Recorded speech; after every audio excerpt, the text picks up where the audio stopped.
Kia ora, local news for Thursday the 19th of December. Wairarapa Bakery Breadcraft has begun groundbreaking research funded by Callaghan Innovation to explore the health benefits of crickets for gut health. Future Foods Manager at Breadcraft, John Hart, says the research has been a long-term goal and he's keen to explore what health benefits crickets offer beyond protein. David Bassett's been re-elected the chair of Wellington Water Committee, the shareholder representative body that oversees the water service management company owned by several councils, including South Wairarapa and Greater Wellington Regional Council. Mr Bassett says it was important that Wellington Water was prepared to be nimble as the landscape evolved. Wellington Police are urging motorists not to drive impaired after a high number have been found driving under the influence of alcohol recently. Since the start of November, Wellington Police have processed more than 200 drivers for excess breath alcohol across the district.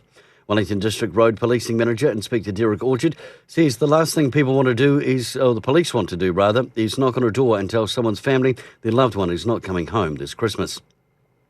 And in sport, just one game of softball for the Giants this weekend. The Major B women head over the hill to take on the Stokes Valley Outlaws. And good luck for your game.